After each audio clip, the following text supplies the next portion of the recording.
So ito na naman tayo. Nandito tayo ngayon sa Little Times Square ng Canada. So after graduation ko, dito gumagala nga kami.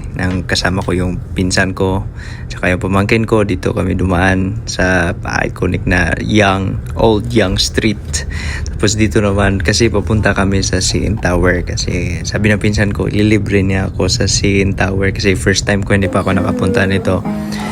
Pagka-graduate ko, like about 1 year hindi pa ako graduate, parang yun yung sinabi niya, kaya thankful ako dun sa ganun, kaya isa din yung motivation para sa akin na mag-aral na maayos.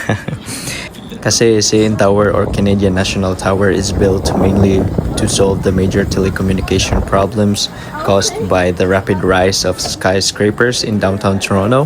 So it was built for about 3 years in 1973 to 1976. So aside from the purpose of solving the telecommunication problems, they also added 360 revolving restaurant. That's where we're going for me to experience, and the viewing deck with the glass floors and walls, and the famous edge walk for tourists to visit.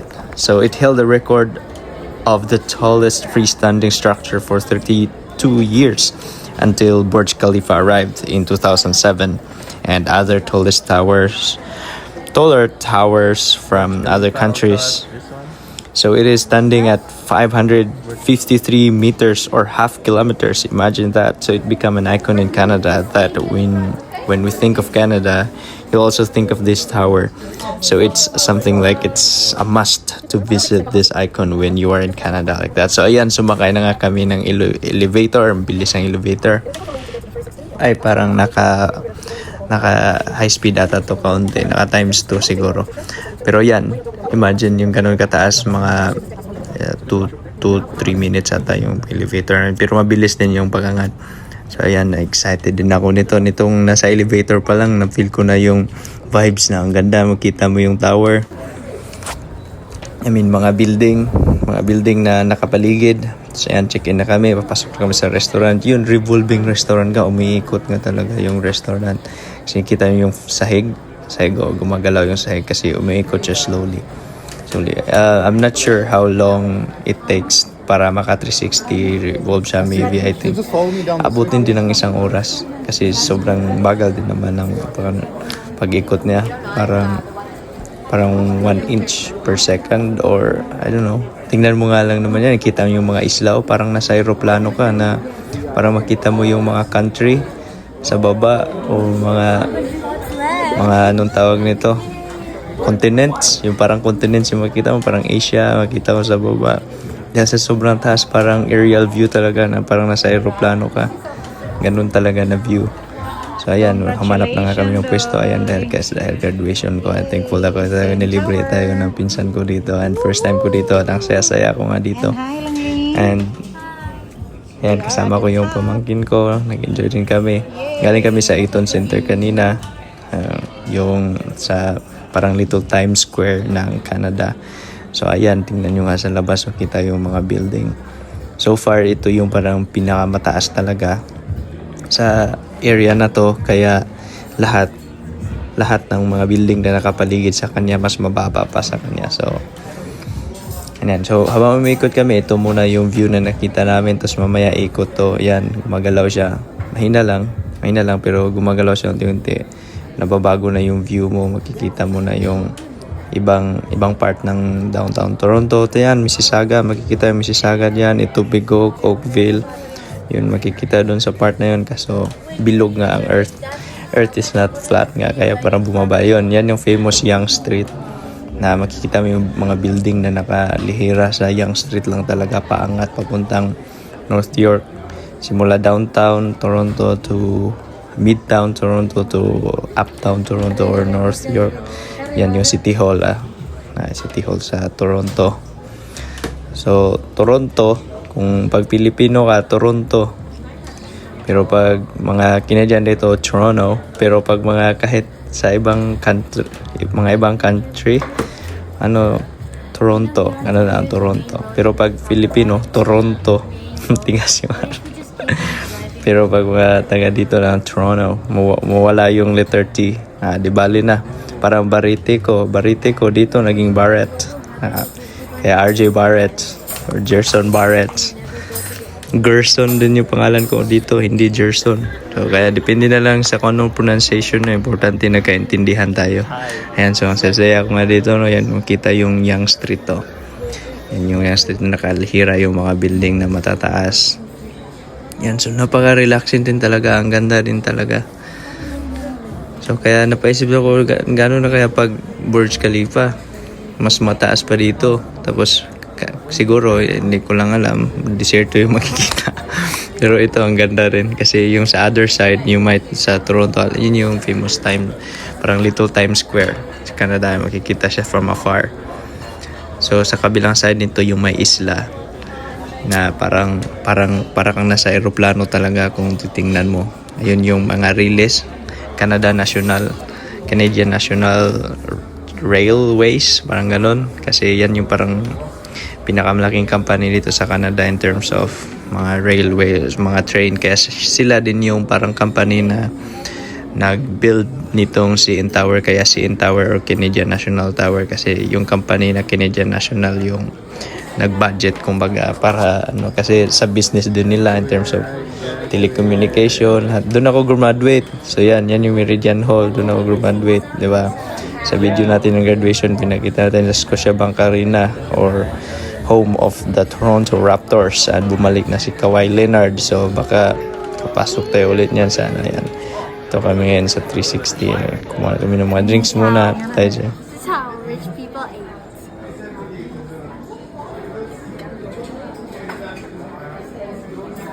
This is extravagant. This is excellent.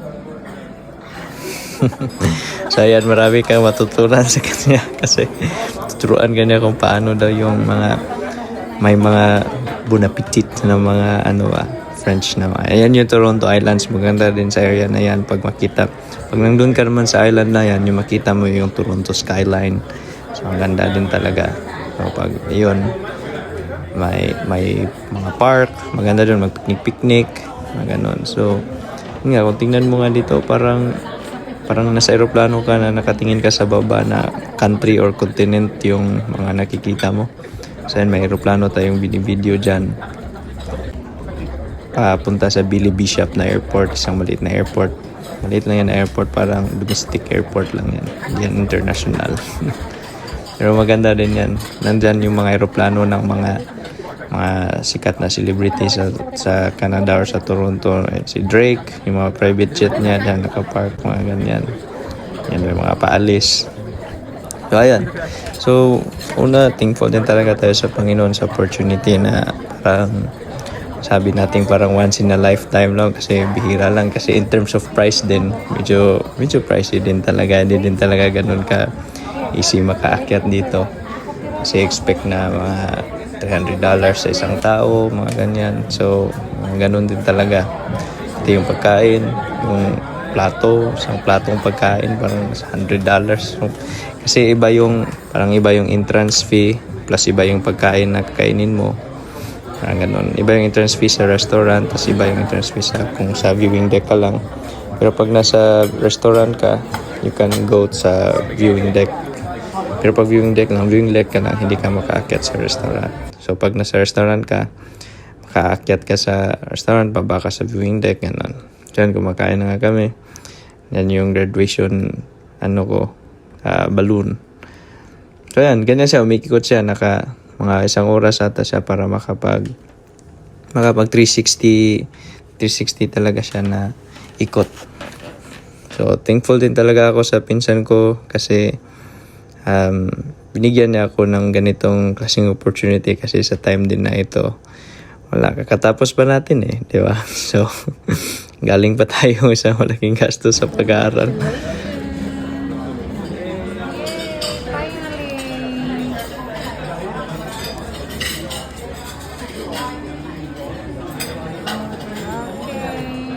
So ayan,